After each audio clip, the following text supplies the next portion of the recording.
दोस्तों कहानी शुरू होती है और हम ग्रिशा नाम के एक लड़के को देखते हैं जो कि रशिया के सबसे अमीर आदमी की बिगड़ी हुई औलाद है। वो एक क्लब में जाता है जहां पर उसे एक लड़की पसंद आ जाती है। वो उसे अपने पैसों के बल पर इम्प्रेस करने की कोशिश करता है, जिसके बाद वो उसके साथ इंटीमेट होने के लिए उसे अपने साथ ले जाने लगता है। वो लड़की कार में बैठती है, लेकिन ग्रिशा उसे कहता है कि तुम ये क्या कर रही हो, जल्दी से अपने कपड़े उतारो। लेकिन जब वो लड़की ऐसा करने से मना कर देती है तो ग्रिशा उसे वहां से भगा देता है, जिसके बाद वो भी वहां से चला जाता है। अब वो गाड़ी काफी तेजी से चला रहा था तो एक पुलिस वाला उसे रोक लेता है। ग्रिशा पुलिस वाले को कुछ नहीं कहता और उसके मुंह पर नोटों की एक गड्डी फेंक कर मारता है, लेकिन वो पुलिस वाला उससे रिश्वत नहीं लेता। अब वो पुलिस वाला उसको रोकने के लिए उसकी गाड़ी के आगे आ जाता है, लेकिन ग्रिशा रुकता नहीं और वो उसे अपनी गाड़ी के ऊपर चढ़ाकर गाड़ी को चलाने लगता है। इसके बाद हम उसके बाप गुस्तावो को देखते हैं जो कि पुलिस स्टेशन आता है। फिर पुलिस वाला उसे बताता है कि कल तुम्हारे बेटे ने एक पुलिस वाले को रिश्वत देने की कोशिश करी, लेकिन जब वो नहीं माना तो तुम्हारे बेटे ने उस पर गाड़ी चढ़ा दी। कहता है कि वो लड़का अपनी हद से आगे बढ़ता जा रहा है, इसलिए तुम्हें उसका कुछ करना पड़ेगा।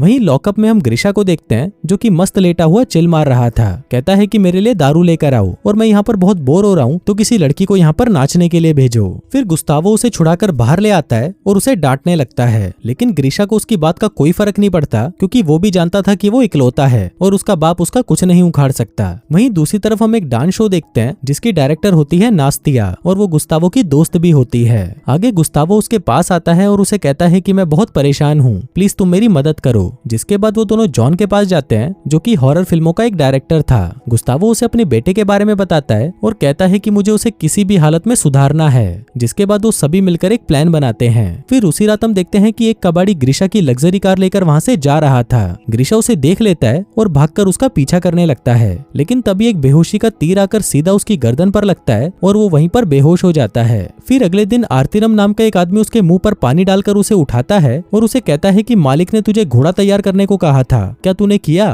तभी ग्रिशा अपनी आसपास की जगह और अपने कपड़ों को देखता है और सोचता है कि शायद कल रात मैंने कुछ ज्यादा ही पी ली। वो अपने फोन को ढूंढने लगता है और कहता है कि मुझे कॉल करना है, लेकिन तभी वहां पर एक आदमी आता है और उसे गालियां देते हुए उठाकर बाहर फेंकता है। ग्रिशा उसे कहता है कि अभी तू औकात में रह, नहीं तो तुझे पछताना पड़ेगा। वो आदमी कहता है कि कल मैंने तुझे जो घोड़ा तैयार करने को कहा था वो कहाँ पर है? ग्रिशा कहता है कि तुमने कब कहा, और मैंने तो तुम्हें आज पहली बार देखा है। तभी वहां पर उस गाँव का मालिक आता है और अपने बेटे मैक्स को ग्रिशा की गलती के लिए उसे सजा देने को कहता है, जिसके बाद उसकी पीठ पर कोड़े मारे जाते हैं। तभी मालिक कहता है कि मेरी चाय खत्म होने से पहले मुझे मेरा घोड़ा तैयार चाहिए। फिर वहां पर बिली आता है और उसे उठाकर घोड़े के पास ले जाता है। ग्रिशा उसे कहता है कि भाई मुझे बस एक फोन करने दे, और उसके बाद अगर मैंने इन सभी को जेल में नहीं भेजा तो मेरा नाम भी ग्रिशा नहीं। बिली कहता है कि तुम जो भी कह रहे हो मुझे कुछ समझ नहीं आ रहा। इसके बाद ग्रिशा वहां से भागने लगता है और सभी से कहता है कि जल्दी से पुलिस को कॉल करो, लेकिन वहां के लोगों को तो पता ही नहीं था कि पुलिस होती क्या है। फिर बिली उसे पहनने के लिए कपड़े देता है, लेकिन ग्रिशा कहता है कि मेरे कपड़े कहाँ पर हैं और यहाँ पर ये सभी लोग कैसे रह रहे हैं, इनके पास तो मोबाइल भी नहीं है, ये 21वीं सदी है और लोग यहाँ पर बिना फोन के रह रहे हैं। बिली उसे कहता है कि नहीं, ये सन 1860 है। आगे ग्रिशा को पकड़ लिया जाता है और उसे बाकी कैदियों के साथ फांसी लगाने के लिए ले जाया जाता है। ग्रिशा को लगता है कि शायद वो कोई सपना देख रहा है, लेकिन जैसे ही उसके गले के फंदे को टाइट किया जाता है तो ग्रिशा समझ जाता है कि नहीं, ये सच में हो रहा है। लेकिन तभी वहाँ पर एक खूबसूरत सी लड़की नताशा आती है जो कि गाँव के मालिक की बेटी है और मैक्स की बहन है।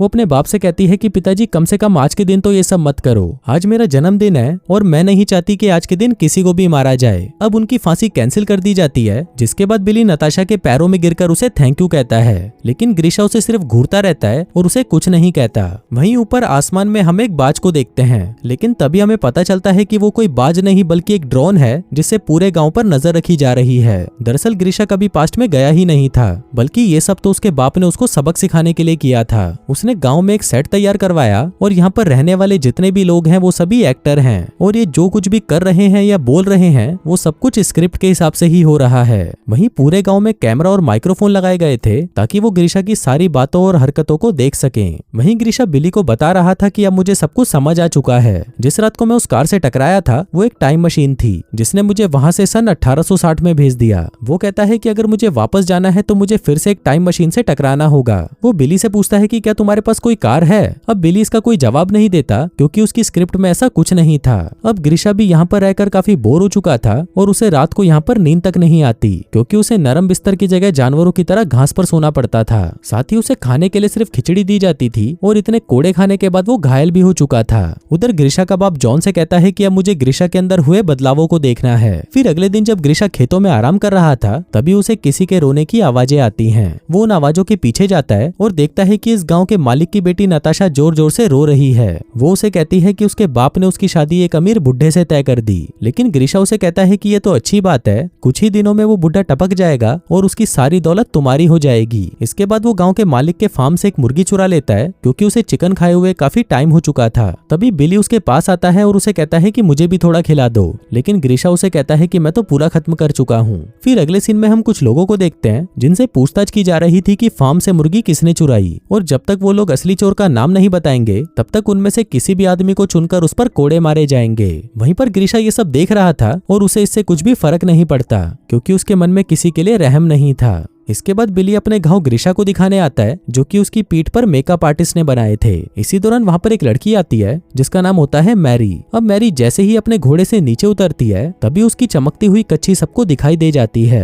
अब उसकी कच्छी देखकर ग्रीशा उसके पास आता है और उसे पूछता है कि तुम्हारे पास ये कच्छी कहाँ से आई, क्योंकि ऐसी कच्छी तो हमारे टाइम में पहनी जाती है। अब ग्रीशा उसकी कच्छी उतार कर उसे देखने की कोशिश करता है जिसकी वजह से मैरी चिल्लाने लगती है और उठकर वहाँ से भाग जाती है। अब अपने बेटे की ऐसी हरकत देखकर गुस्तावो जॉन पर गुस्सा करता है और कहता है कि मैंने तेरे इस आइडिया के लिए अपने कितने पैसे लगा दिए, लेकिन इस सब से भी मेरे बेटे पर कोई फर्क नहीं पड़ा, इसलिए अच्छा यही रहेगा कि ये सब जल्दी से बंद करो। लेकिन इस पर जॉन उसे कहता है कि सर बस मुझे कुछ और दिन दे दीजिए, मुझे पूरा विश्वास है कि आपके बेटे में बदलाव जरूर आएगा। इसके बाद ग्रीशा मैरी से मिलने के लिए उसके घर आ जाता है, लेकिन तभी मैरी उसे कहती है कि मेरे नजदीक मत आना, नहीं तो मैं तुम्हारा सिर फोड़ दूंगी। तभी ग्रीशा मैरी से उसकी हरकतों के लिए माफी मांगता है और कहता है कि मैंने तुम्हारे साथ गलत किया, प्लीज इसके लिए मुझे माफ कर दो। अब ये सब स्टूडियो में बैठे हुए सभी लोग देख रहे थे और वो ये देखकर बहुत खुश होते हैं कि ग्रीशा को अब अपनी गलतियों का एहसास होने लगा था।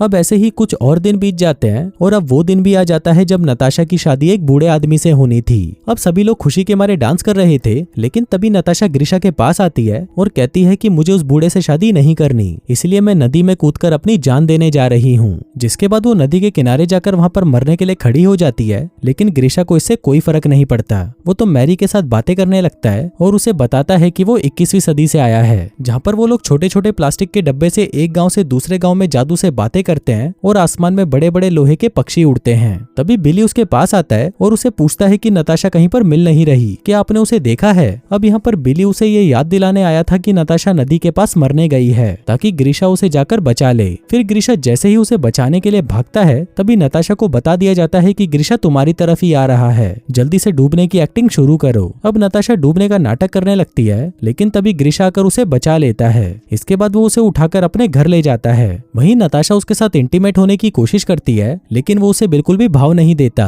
क्योंकि अब उसे मैरी ज्यादा पसंद आ गई थी। इसके बाद वो कपड़े बदलता है और मैरी से मिलने के लिए उसके घर की तरफ जाने लगता है। वहीं टीम मैरी को भी बता देती है कि ग्रीशा तुम्हारी तरफ ही आ रहा है, जल्दी से तैयार हो जाओ। आगे मैरी गाँव के कपड़े पहनकर बाहर आती है और गेट खोलती है। ग्रीशा उसे पूछता है कि क्या तुम मेरे साथ घूमने चलोगी? मैरी उसे कहती है कि मेरे बाप की तबीयत खराब रहती है, इसलिए मैं तुम्हारे साथ नहीं जा सकती। अब क्योंकि ग्रीशा को मैरी से प्यार होने लगा था, इसलिए अब मैरी को भी उसकी प्रेमिका का रोल प्ले करना था। लेकिन इस सब से मैक्स को बहुत बुरा लगता है क्योंकि रियल लाइफ में मैक्स और मेरी गर्लफ्रेंड बॉयफ्रेंड थे और वो ये नहीं चाहता था कि कोई भी आदमी उसकी गर्लफ्रेंड के साथ इंटीमेट हो जाए। लेकिन वहीं पर मैरी चाहती थी कि ग्रीशा में कोई बदलाव आए क्योंकि उसी के लिए तो ये सब इतनी मेहनत कर रहे थे। अब मैरी और ग्रीशा साथ में टाइम स्पेंड करने लगते हैं। वो घूमते फिरते हैं और साथ में काफी इंजॉय करते हैं, जिस वजह से वो दोनों एक दूसरे की तरफ अट्रैक्ट होने लगते हैं। वहीं पर हम मैक्स को देखते हैं जो कि नताशा के साथ बैठकर चाय पी रहा था। वो काफी गुस्से में था क्योंकि वो बहुत टाइम से किसी के साथ इंटीमेट नहीं हुआ था। तभी उन दोनों को एक आइडिया आता है और वो दोनों अपनी ठरक मिटाने के लिए एक अस्तबल में जाकर इंटीमेट हो जाते हैं। उधर ग्रीशा और मैरी भी वहाँ से गुजर रहे थे और तभी वो देखते हैं कि यहाँ पर हो क्या रहा है। वो अंदर जाते हैं और देखते हैं कि मैक्स और नताशा आपस में इंटीमेट हो रहे हैं। अब उन दोनों को इस तरह से देखकर मैरी गुस्सा हो जाती है और वहाँ से चली जाती है। आगे उन दोनों को वहाँ से बाहर बुलाया जाता है और कहा जाता है कि तुम में थोड़ी सी भी शर्म नहीं है क्या? सेट पर तुम दोनों भाई बहन हो। जिसके बाद उन दोनों को वहाँ से निकाल दिया जाता है। फिर उसी रात ग्रीशा और मैरी आपस में बातें कर रहे होते हैं, जिस दौरान वो दोनों एक दूसरे को किस करते हैं। वहीं पर नताशा वहाँ से निकलने के बाद एक न्यूज चैनल के पास जाती है और उनको बताती है कि ग्रीशा को किडनैप किया गया है और उसे कई तरह से टॉर्चर किया जा रहा है। अब क्योंकि देश के सबसे अमीर आदमी के बेटे का किडनैप हो गया था तो पुलिस वाले भी उसकी तलाश में जुट जाते हैं। वहीं ये सब गुस्तावो भी देख रहा था और वो जॉन से कहता है कि अब हमें ये सब बंद करना करना होगा। इस पर जॉन उसे कहता है कि भाई चिंता मत करो, पुलिस वालों को यहाँ पर पहुंचने में 2-3 दिन और लगेंगे और तब तक मैं कहानी का एंडिंग सोच लूंगा। अगले सीन में हम देखते हैं कि गांव में मंगोल आ जाते हैं जो कि लुटेरे होते हैं। अब मंगोल के सरदार को शादी करने के लिए 2 खूबसूरत लड़कियां चाहिए थी, तो वो एक को उठा लेता है। तभी उसका बाप उसे बचाने के लिए आगे आता है, जिस दौरान उसके बाप और एक लुटेरे में लड़ाई हो जाती है। फिर वो लुटेरा उसके बाप की गर्दन काट देता है जो कि नकली होती है। वहीं पर सरदार दूसरी लड़की देखने लगता है और तभी उसे मैरी दिखाई देती है। फिर वो ग्रीशा से उसे छीन कर ले जाने लगता है और सभी लोग ग्रीशा की तरफ देखते हैं कि अब वो उसे बचाने के लिए कुछ तो करेगा, लेकिन वो फट्टू तो वहां से उठकर भाग जाता है। तभी मैरी को उसे चिल्लाकर बुलाने के लिए कहा जाता है, जिस पर वो चिल्लाते हुए ग्रीशा को बुलाने लगती है, लेकिन ग्रीशा उसकी एक नहीं सुनता और वहां से चला जाता है। वहीं सेट पर सभी लोग परेशान हो जाते हैं कि अब वो क्या करेंगे, क्योंकि उन्होंने तो ऐसा सोचा ही नहीं था कि ग्रीशा वहां से भाग जाएगा। लेकिन तभी ग्रीशा उसी घोड़े के पास जाता है जिसकी वो देखभाल किया करता था। फिर वो उस घोड़े को बाहर निकालता है और वापस आता है। दूसरी तरफ वो लोग भी जल्दी से तैयार हो जाते हैं, जिसके बाद ग्रीशा 2 मंगोलियों को मारकर मैरी को लेकर वहां से भाग जाता है। इसी दौरान ग्रीशा को ढूंढते हुए पुलिस वाले भी उस गांव में पहुंच जाते हैं, लेकिन वहां पर उन्हें ग्रीशा नहीं मिलता।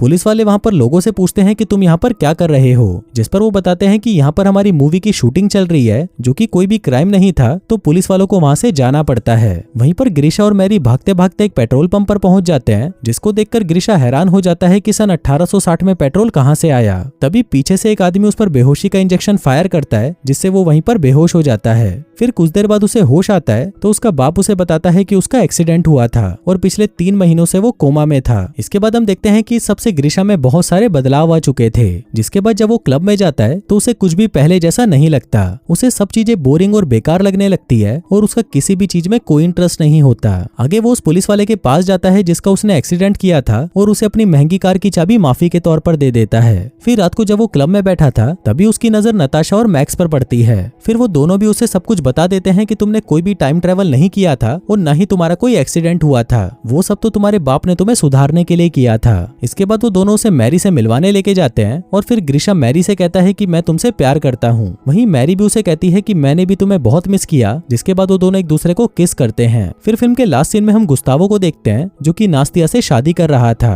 तभी वहाँ पर ग्रीशा भी आ जाता है और उसे शादी की मुबारकबाद देता है, जिसके बाद वो उसे थैंक यू भी कहता है, क्योंकि उसी की वजह से वो एक अच्छा और जिम्मेदार आदमी बन पाया। और दोस्तों इसी के साथ ही ये कहानी यहीं खत्म हो जाती है।